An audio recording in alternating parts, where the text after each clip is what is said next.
Right, welcome to the Neuroccino this week. For those of you who are new, Neuroccino is an online journal club where we discuss exciting science from the last week.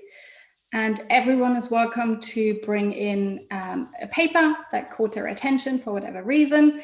It doesn't strictly have to be a brain paper.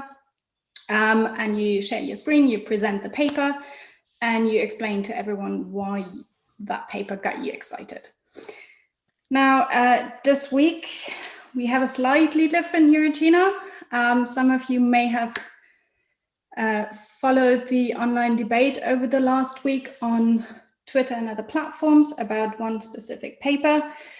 And we're going to use this opportunity to discuss that particular paper in more detail, partially as a learning point of what actually happened for those of you who didn't follow the debate, but also in terms of why there is a debate and what the learning points are that we can take away from it. One thing I want to make very clear before we start is that we have a no tolerance policy. So we're not here to discredit the authors, the editors, or the journal, but we're here to discuss the paper from a scientific and factual point of view. Now, with that, yes, okay, lovely. So this is a paper that was published in Nature Comms, and it may not be an exciting paper for some people, but it certainly caused a lot of excitement online, all the way to the claim that that paper should be withdrawn. Now, why is that? In that paper, they tried to capture mentorship in a novel way by looking at not necessarily the supervisor of a protege junior scientist, but at the team that helped to train them. And they tried to define a couple of terms. So some underlying assumptions in this paper are that authorship equals mentorship, which we can discuss in length later on. They also measured scientific success or academic success purely based on the number of citations. Seniority, as in are you a mentor or a protege, was measured by academic years. That's the years since the first publication. They looked at gender, or more correctly, sex in women and men. And they also classified a treatment and a control group based on low-level mentorship or non-low-level mentorship. And mentorship in this case was classified as the average citation, as in what kind of a big shot the mentor is, and the average degree, so the hub, the network factor. Now, they looked at those factors for the mentors before they worked with a protege, and then looked at the impact afterwards. And for the protege, that is 5 years after they finished working with that mentor or mentorship team. And they also classified it based on academic age, as in below and above 7 years. But quite frankly, I read through that part a couple of times and I'm still not entirely sure how that would actually work out in practice. Now, what they found in the end is that if you work with a big shot in the field, you're apparently 35% more successful, i.e. more citations, which isn't a new finding. That has been shown in the literature before. Maybe the 35% is a new contribution here, but that's a well-established known fact. If you work with a hub in your early paper, then that gives you a boost of about 13%. And then so far, so good. I think there was some controversy at this point about the classification and the assumptions that were taken, but it really got complicated when they looked at the impact of women. and that is the impact that it has for both sides, so the trainee and the mentor. And apparently, as they say, there is a loss in gain and quite a detrimental impact on either of your careers. So that was my understanding. There is a lot in there that can be discussed. How did they do it? They first collected a large data set of 3 million papers, protege and mentor pairs, and then classified the sex based on, again, an algorithm to determine if that is a female or male name. And then to check if the assumption is correct that authorship in that case is mentorship, they also sent a survey to 2,000 random proteges they selected from those 3 million, and asked them to fill in an online survey, which to my understanding was only 5 questions with a short scale to answer, as in 4 to 5 items to answer the questions. Out of those 2,000 proteges who were asked to comment, only 167 German numbers got back to them. So that's about 8% roughly, which, yeah, personally, I think that the numbers, the people who didn't get back might actually have informative information here, but the paper is based on the 167 returned answers in that case. I think that's about it. There's a lot to discuss, and you can see that I made a couple of notations. Let me just check if there's anything else that needs to be mentioned at the moment before we dive into it. No, I think this is good enough to give you an overview. Now, questions. Come and discuss. Have you read it? What's your opinions, etc.? How did they accounted for the gender gap that is in our society? You mean the gender gap in science, or? No, but I mean in the population, in the.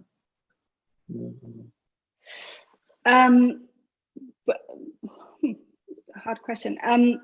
My understanding is that they purely looked at the names of the authors and then classified it based on the names.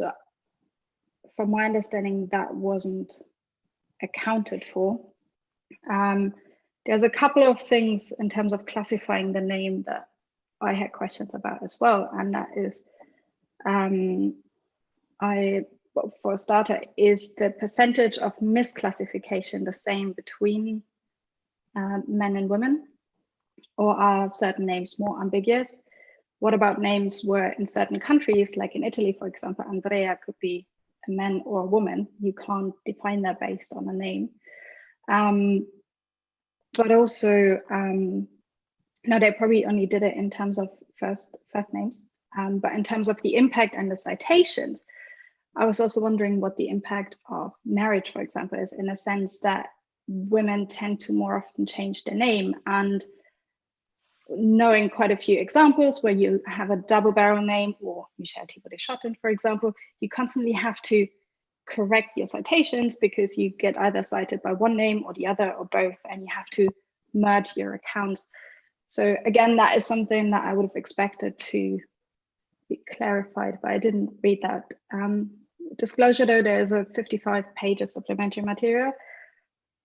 Didn't read it all, so the answer might be in there, and I'm happy to stand corrected if someone actually says it's in there. But those were the kind of things that I was missing from the discussion, at least. Michel? So you know, we had this part on the effect size a couple of weeks ago, where in this beautiful paper about the confidence effect size that were like developed by sort of, I forgot his name, it's too early for me. And they had this wonderful introduction whereby they were demonstrating that you can show a significant effect of people online dating versus people not online dating in the success of their relationship. And it's extremely significant because, of course, they did it on 500,000 people. But the effect size is really, really, really small. And when we speak about an effect size that small, is it really meaningful to report it as a significant effect? And I was wondering whether there was any way in this paper to discuss this dimension rather than focusing on to really mentioning significant differences. I did not see that in the main paper. Again, it might be hidden somewhere in the 55 pages. It's not in the review. Like the reviewers didn't mention that at any point. They didn't ask for calculating the effect size. I'm sure of that. And the supplementary material, I didn't read it either. But so I think this is actually one of the interesting points to take away from this paper, because there was quite a huge outcry about it. Some paragraphs definitely justify that, I have to admit. But it's not the first and probably not the last paper that is methodologically flawed, underrepresents some of the data like the effect sizes. But I think what made this paper stand out, that is very tangible. It's a subject that across the disciplines, I forgot to say that they disciplines as well, people can, I think that's partially why it had such an impact over the last week. But that said, I'm sure that reporting effects does yet in most fields, but usually no one makes that point as vividly as they have done with this paper. So, and my second, oh, sorry, Sophie, you go ahead. I just wondered, what is their exact hypothesis why this is like irrelevant? Like I just don't follow the logic exactly why this is such, like, what is their hypothesis that gender is the key issue here that like will provide a meaningful answer when like it's like I'm not an expert in this topic. Like I'm a woman, but beyond that, and I'm in science, but I'm also just a person. But like, why is studying gender differences, like it seems that they want to like look at mentorship and about different factors that influence success of like scientists, but why is then gender the answer and not just some modulator of like deeper effects? That's what I just cannot quite follow here. Like, what is their hypothesis? Like, is it menstruation or what is like, then they should come out of it, you know, but maybe I'm too sarcastic about it. Because No. You picked up on a very good point here, and that was also raised by one of the reviewers, that the hypothesis is not clear from this paper. So that is very well spotted. The mechanisms that you hinted at least some of them, menstruation wasn't one of them, are in the discussion. Could be with you.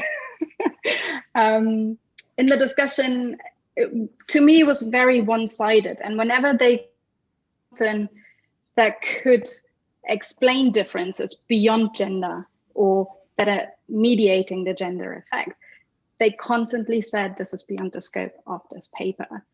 And that's what frustrated me in the discussion. I thought it was very one-sided, because they are clearly aware of all those confounding factors that could play into the effect that they see. And I'm not disputing that there may be an effect, but the way it is then interpreted and put into perspective is the point that I disagree with in the discussion.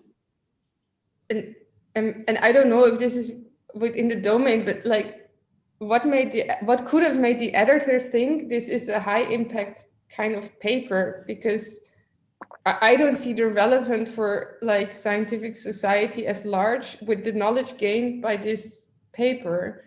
So what might have driven, like I've looked a bit at the authors, and they've done also previous work with more international teams and stuff.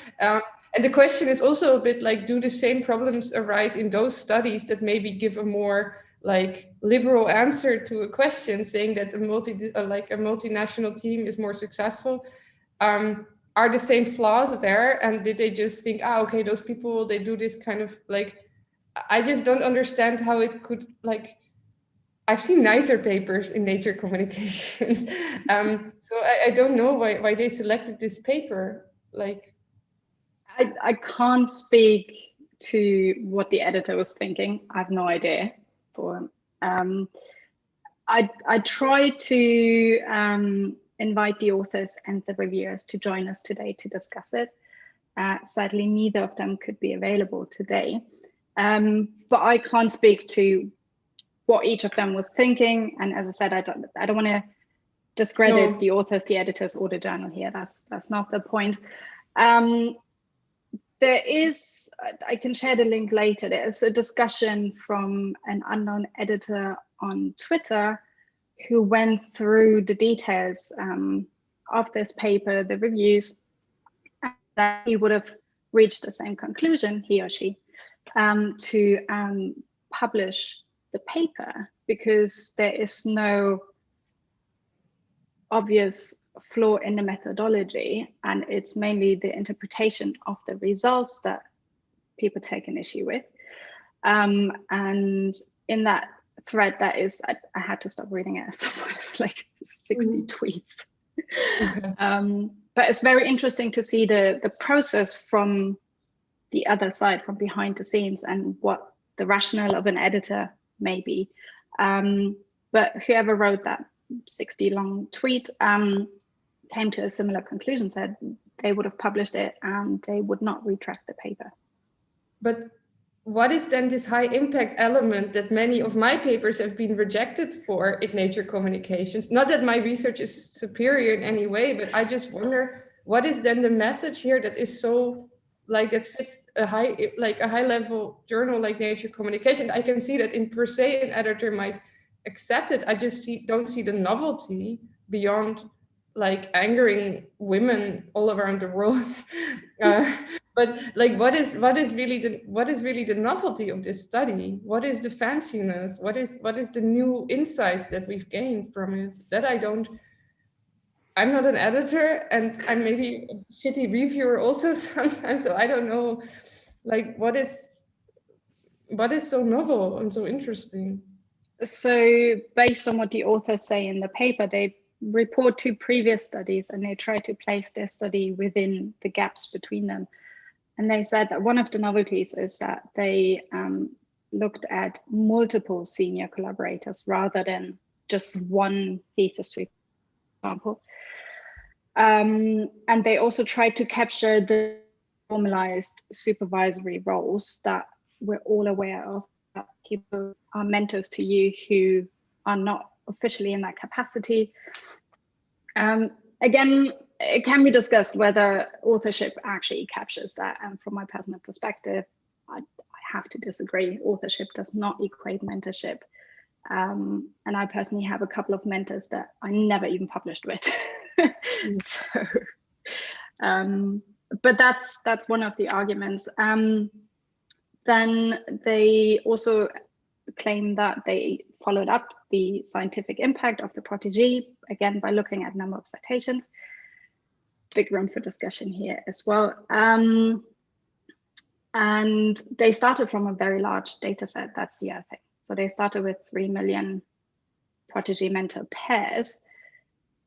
But then they break it down to the survey, got 167 replies, then split it into high and low level mentorship So the survey numbers then break down to quite small groups, in my opinion. And I've read the questions of the survey as far as they're in the paper.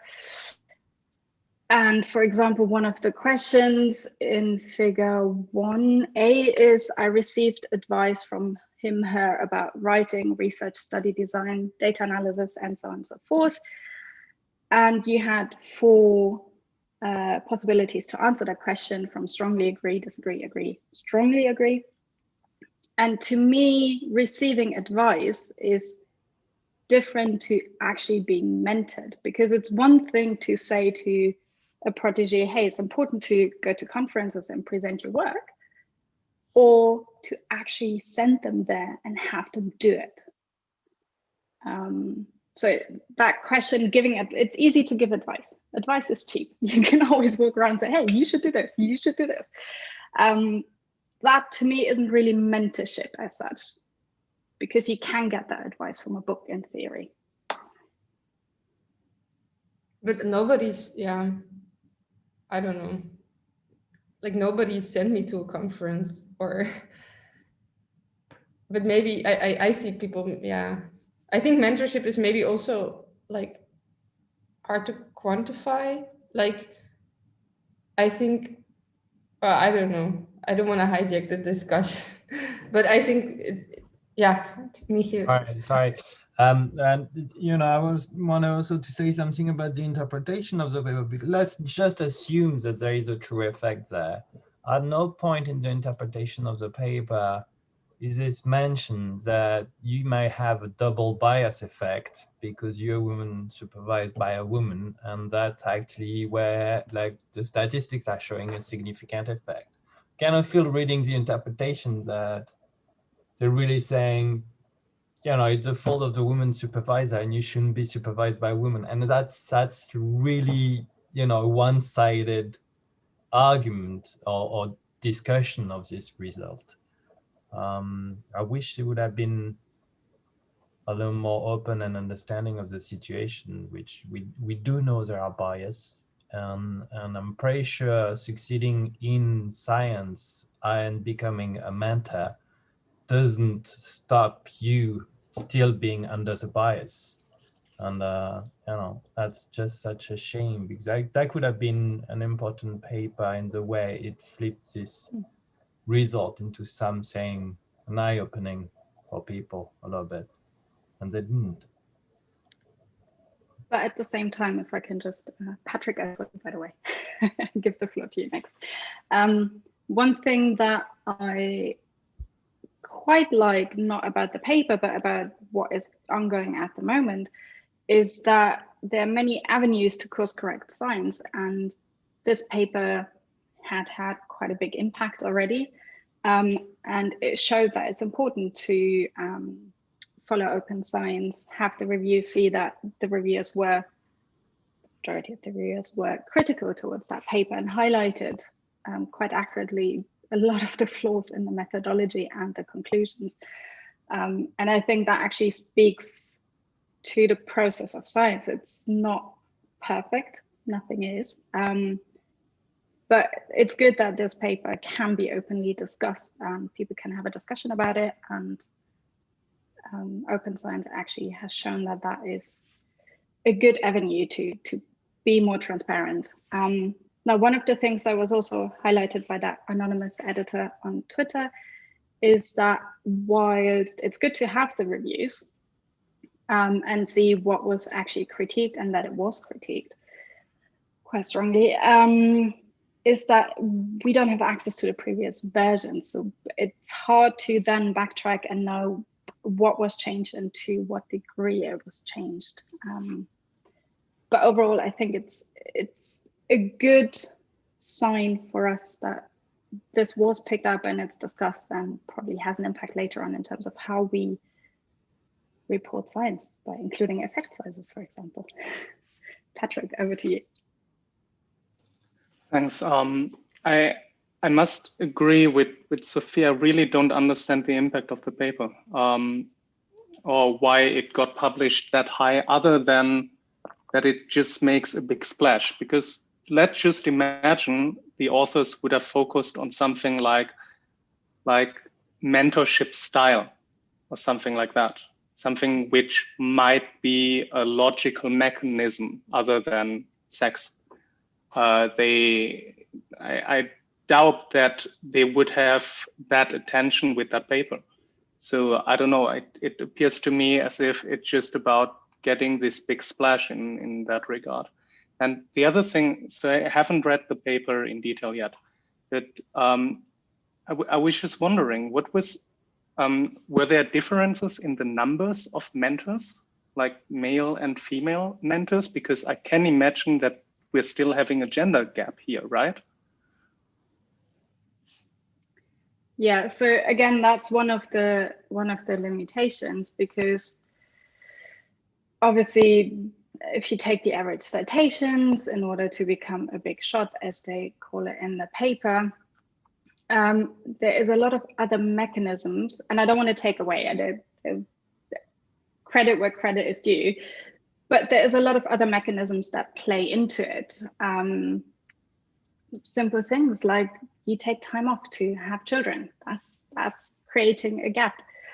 Or the thing I mentioned before, that if you change your name, you might actually fall through the cracks in terms of having your impact properly traced across time. And all the other impacts that can be, like more access to resources, sometimes simple things like being more bold and just go out there and say, hey, I did this fantastic study, and people just know about it. Like there's all these other mechanisms that come into play, and they touch on some of them in the discussion, but they always say it's beyond the scope, which is why I think there's a lot of room. And I disagree. I think this would have been within the scope. If you collect that much data and you throw so much fancy analysis at the data, then you should not shy away from the questions that are actually relevant, is my opinion. Can I also? Yeah. Yes. Also in the discussion, yes, I saw these points, how they discuss the results, and what I noticed is that they don't really discuss the limitation of the study. As you said, that mentorship is really complex to analyze and also quantify. By just they try to make like an answer to this, and also the thought that at the end, like the really last sentence, they want to suggest a different way to promote women in academia. So their proposal is to so mix, so make men work with women, and I don't know, I think that this conclusion is like a big conclusion, because then you really like change, you want to change, you are imposing a rule based on some data that actually you have to discuss the limits of these data or these methodologies that you used. And actually, I think that I don't like in general to be, this is a personal comment, to be classified as a female or a male. I prefer to be classified for my ability, my analytics. So maybe they should discuss the background of these PhD students or postdoc, if there is also bias or on their background, if more mathematics or more medicine. So there are a lot of other things more interesting to me than the gender and and maybe I would like prefer to a multidisciplinary team. So maybe the answer is not to mix male or female. Maybe the answer is mix people who have expertise in a field with people that have expertise in another field. So there are a lot of things to consider to make someone successful. And I think personally that be a mentor is a really hard job, because there is no answer for that. And I think that the answer to mix genders has a lot of limits, and as someone discussed before, yes, the hypothesis of the study is not really clear. You can't like joke with data and say, So this is another comment, but in general, you can joke with data and say this is significant, so we should do that. So there are a lot of things to consider. Also, if you are talking about a career of someone who really is investing all his time on that, and it is our job research. So yes, we need to discuss this in all these details. I fully agree. I think science is hard enough, and that paper hasn't made it any easier, to be honest. But just because I didn't mention it before, so they looked at 10 disciplines, and that's biology, chemistry, computer science, economics, engineering, geology, material science, medicine, physics, and psychology. And one of the things that it's good to look at different disciplines. Probably they could have been even broader, to be honest. But also it makes a huge difference if you are a neuroscientist who plays around with fancy data and you can publish quite a few papers per year, or if you do wet lab based science where one experiment takes 3 years and you can only publish one big paper every 3 years if you're lucky and the data works. So that's quite a huge difference. The other thing that wasn't looked at was the percentage of how many proteges actually remain in science or go on to get permanent positions, for example. So those are all factors that would be important to look at beyond pure citations. Before I opened, for the people over on YouTube, you can write comments there as well, and I can bring them over here, just so you know. Okay, back to you. Any other comments, questions, confusion? No. Well, in that case, I have a question for you, because I'd be interested to know, especially from those who read the paper, but everyone who now has followed the discussion as well and has an opinion about it, what you think where this paper should go. Should there be a perspective piece? Should it be retracted? Should we just never talk about it again? What would be your feeling about the future of it? Someone said perspective in the chat. Yeah. Any other opinions? Feel free to disagree, Sophie.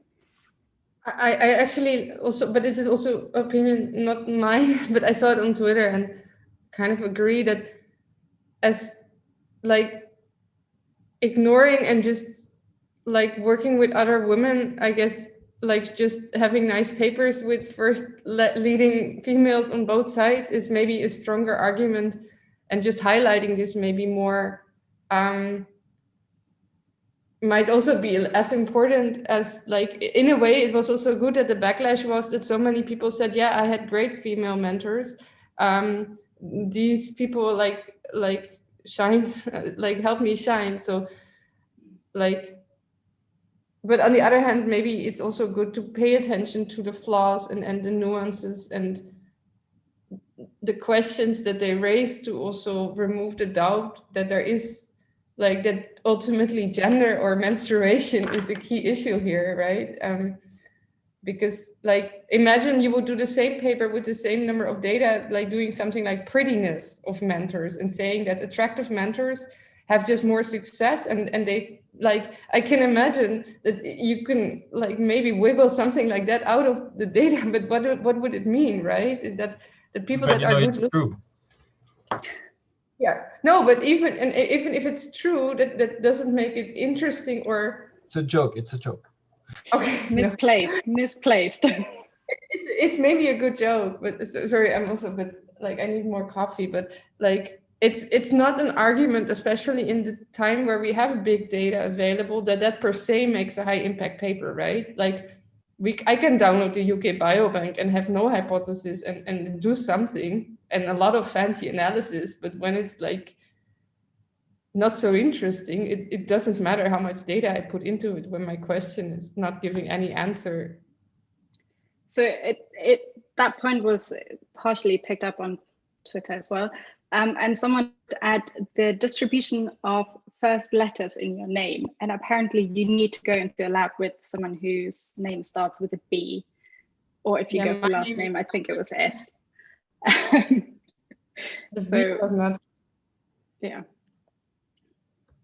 Yeah, but also there they show, if you control for other variables, then the whole distribution shifted massively. So it's also like what are the data inputs there? And as been said, like different fields have different citation rates, and maybe so it's super tricky, but at the same time quite interesting, like how different roles people take in academia have different results on certain outcome measures, right? Because there are people that like to be on Twitter all the time and have an important role there, but maybe this costs them a couple of papers, and they're like, maybe this is an arbitrary argument, but that's per se it's interesting, right? The different. I don't think it's that arbitrary, to be honest, and it's actually in the discussion. They don't mention Twitter, but that women tend to sit more on committees, for example, which comes at the cost of neglecting your protégé, apparently, which I strongly disagree with.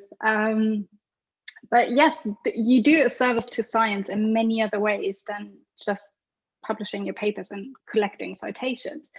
But it's hard to actually capture that in a way that you can operationalize that, use it. Let's use it in a paper to actually quantify it.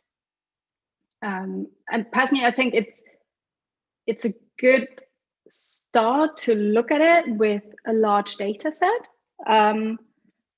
But then the goodness of it kind of got lost in the site analysis and the claims. Like, there is no treatment and control group. Everyone in that sample had the same treatment. It's not good enough. And then some of the language is just also unnecessarily charged, I would say. Hang on, I highlight it in my paper somewhere. So there's a section, can't find it too much highlighted, but there was a section where they basically found a difference in I think it was the loss of gain section somewhere. And here we go. The female mentors compromise their gain from mentorship and suffer, on average, a loss of 18% in citations on their mentor paper. Why not just say that it was significantly lower? Why make it so dramatic and put your personal interpretation in it? It's misplaced in the results section. The discussion, maybe flavor it. Not to this degree, I think, but it's just completely misplaced. And especially for someone who sits there and thinks about every single interestingly or surprisingly, or we found this, it's super significant, and just goes back and just crosses out all of those words because they're my personal opinion and it's only interesting to me and not necessarily to the reader. Having a paragraph like this was quite outrageous, I think. I agree, and but like on the matter of putting some discussion in the results, it's true that the writing for this kind of journal, because the method is at the end of the paper, the result includes some kind of discussion at the same time, and that's a matter of the style of the paper. Now, you know, then we disagree with the interpretation, which is one-sided and very disappointing, and that's why it is a problem here. I don't think this paper should be retracted because it can become a landmark of what not to do. If you retract it and you forget about it, this will happen again. Yes. So I fully agree. I think we should keep it, but have it linked to a perspective piece or several discussion papers to highlight why this is not the way it should be, rather than just ignore it. I think it should be kept a reminder, but in a framework of discussion and disagreement, so it's clear for future generations what the current thinking around methodology and the interpretation was. Which also brings me to another point that was raised in the paper, which speaks to the difference in disciplines as well. Here we go, it's on page 2 for those of you who have the paper open. And that is the rise of a new field, the science of science. which I think is quite an interesting genre to look at, where basically you use scientific methods to look at science. And I think this is a good paper to actually start doing that in our field as well. And look at it with methods and arguments to discuss it. Any other thoughts? Not But now. Yeah.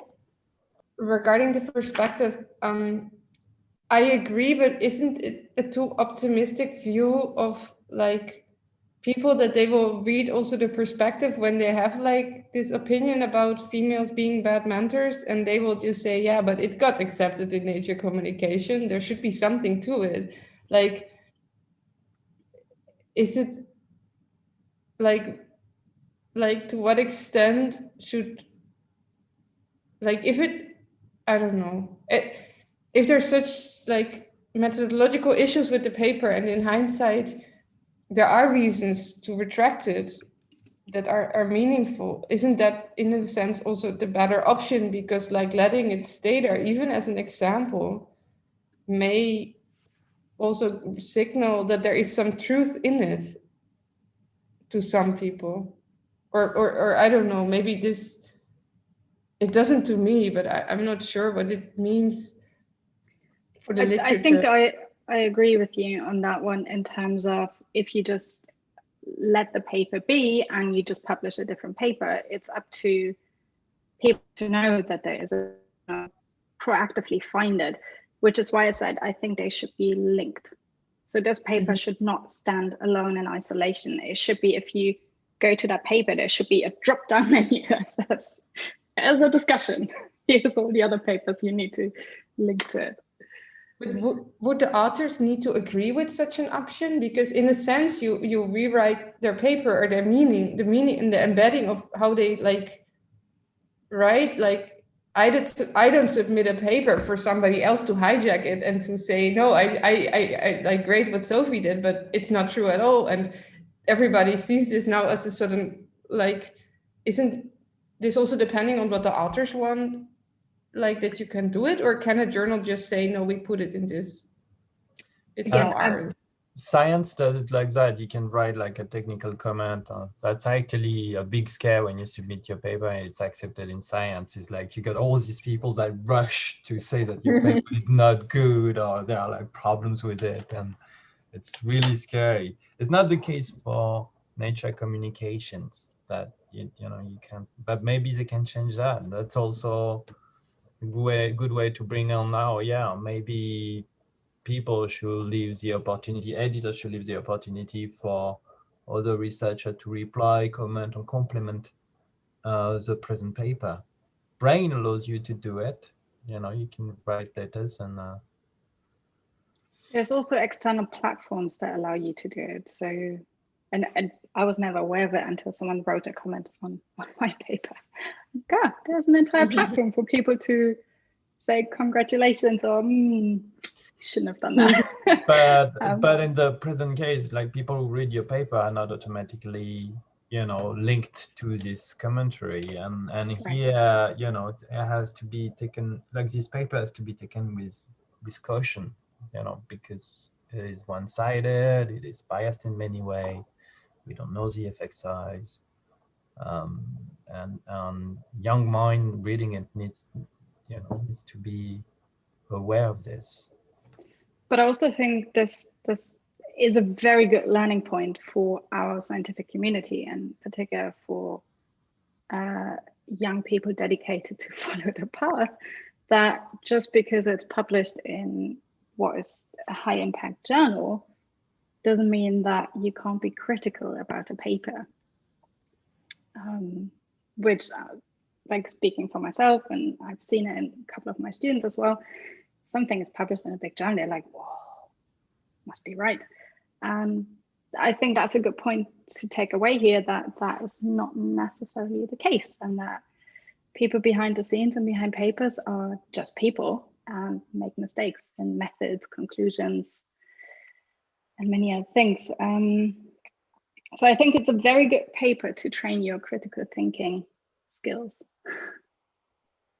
Patrick, you had a question, I think. Lizzie, do you want to go first?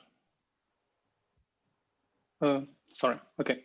So I was just wondering, could the results actually be explained solely on the difference in numbers of high, like big fish people? Because we know that, or I guess there is a bias in the sense that there are more male big fish than female big fish. Hence, if I have 100 big fish scientists and 90 of them are male and only 10 are female, and I'm having a group of like 1,000 as the whole sample size, and then it's obviously beneficial for me to be tutored by a male just because males are typically in higher positions. And something like bootstrapping the results or like looking at it from that perspective could potentially be more insightful than just looking at the sex difference. Yeah. So that was a point I made right at the beginning when I introduced the big shot factor, that you tend to have that discrepancy there. And that's part of the bias in the methodology, just like the survey results that came back from 167 people in itself is probably a bias because they're self-selecting to reply to the survey. And then I think in the supplementary material, they say 97 only agreed with the mentorship. So the numbers kind of dwindle down the more you look into it. So yeah, absolutely right. Leah, you had a question.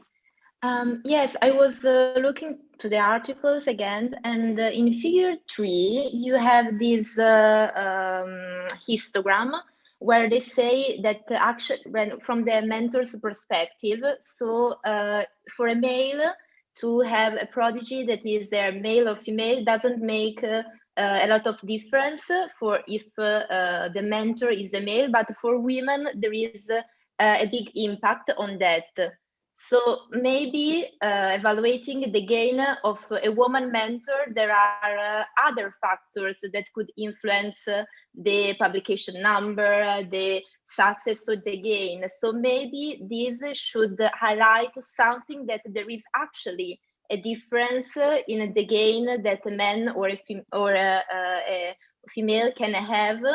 And so if there is this difference there, maybe it's not due so it's not like the fault of the prodigy gender, but maybe there are other mechanisms there. If only these small variations, so like a perturbation, can make this big impact on the female mentor career, maybe there are other factors. So why? These things is so meaningful for women and is not for male. If you are proposing that you have to mix gender, why only for female is a good thing and for male not? I was thinking that. Yeah. No, you're absolutely right. There is mediating mechanisms and factors, but all of them apparently were beyond the scope of the current paper. One thing I think was very interesting that again they mention and then just let it drop is that in the discussion there's a paragraph that says, while it has been shown that having female mentors increases the likelihood of female prodigies staying in academia and provides them with better career outcomes, such studies often compare prodigies that have a female mentor to those who do not have a mentor at all. So that to me kind of goes directly against the claim that clearly there has been studies showing that if you have a female mentor, you're more likely to stay in academia. And that was a metric I said earlier that would be interesting to look at as well. It's like who actually stays in the job and manages to get a permanent position at the end. And the other thing is looking at starting labs and established labs. Obviously, if you are an established lab, you are more likely a big shot than when you're in a starting lab. But again, that was beyond the scope of the paper. But you have gender differences in all of these factors, and they're just not taken into account in the current study. Ma'am, I just wanted to ask, to what extent the kind of work that you do is overshadowed by what kind of mentor do you have, or whom you associated with in science? So how much impact does it have? Suppose I am a new researcher and I want to do study and I want to find out stuff. I would do,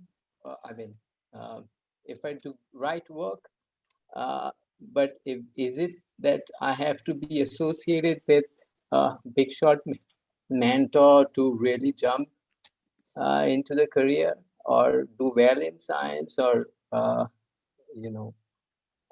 my ideas would speak for me?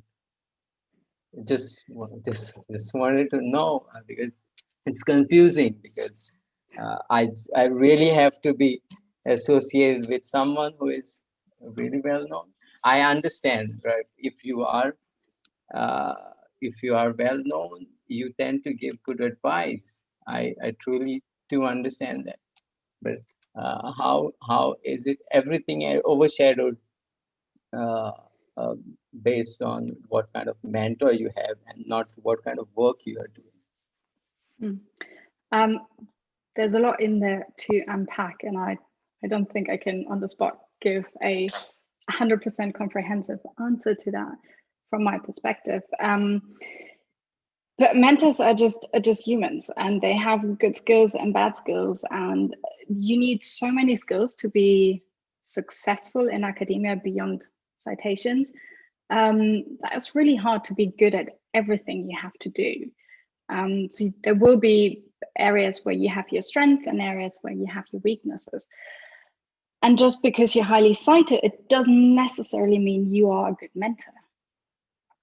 I don't think that, just like authorship doesn't mean mentorship. There's many, many different reasons why people are on papers or are not on papers.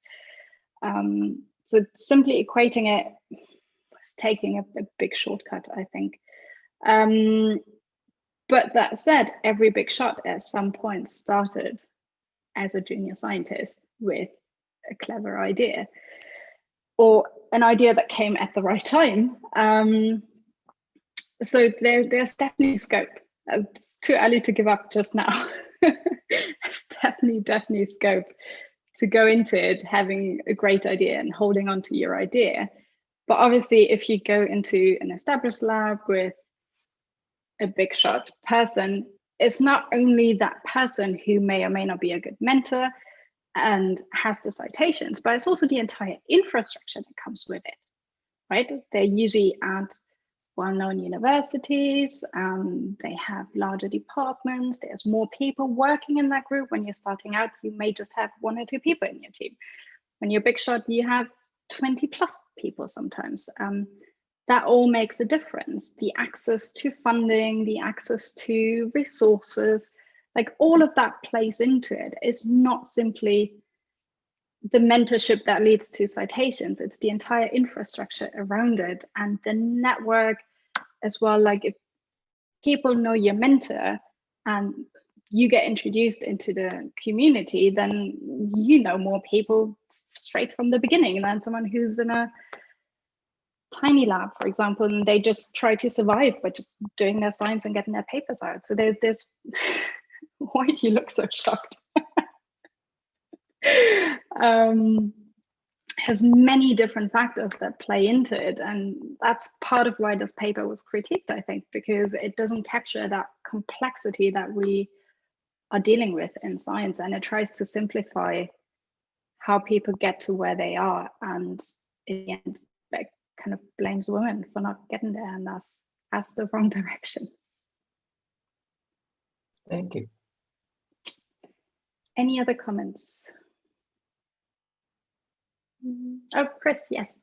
Sorry, you're down there. Hey, so it's more of a comment. I'm wondering whether this paper is not a very good example of what's wrong in the system right now. So both in how it's published and in its conclusions, because it seems that now fame seems to be a very high factor to publish. So both in the conclusions of the paper, the mentorship is the main factor. Like you have to have a big shot as your mentor to have good research. A male big shot. Hmm? A male big shot. Yeah, I don't know. Sorry.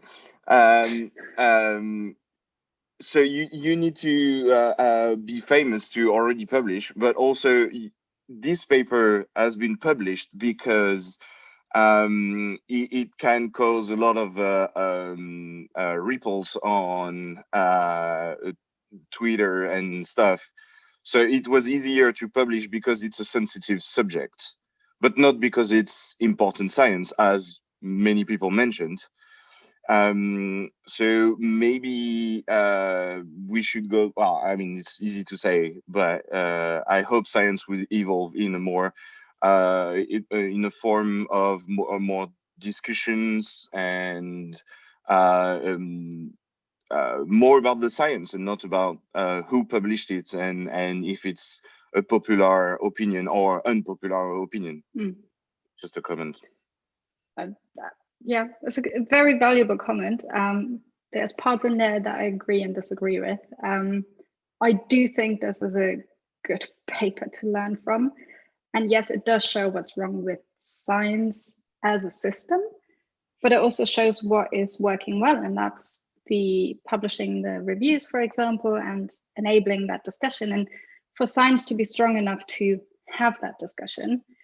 At the same time, I also personally was quite shocked to see how many ad hominem insults there were on Twitter in particular. So at some point I just stopped reading it because it's not okay to attack the person, I of course. think, if but you disagree you with mentioned that there is not always a tool to discuss the paper, to post a comment about the results of the paper. And I think that's very much missing in science. The paper also, you also mentioned that people, especially junior researchers, we tend to consider papers in high impact journals as truth almost. Even though we know we have to be critical, we always have this bias of, oh wow, it was published in Nature or Science, so it has to be true. But we should be able to discuss any paper, whether we are junior researchers or not. We might have valuable comments, but we don't have any tool to comment. Even if we had the tools in science to comment, junior researchers wouldn't comment because we would think, well, we're not legit to comment. I mean, some of them, some would, but not many, I think. So I think, and even this paper should be published for sure, but there should be a tool to discuss it and for people to clearly see what could be wrong in this paper and what should be discussed more and maybe what should be fixed in the paper. But papers are fixed, and I think once they are published most of the time. So I think that's a problem.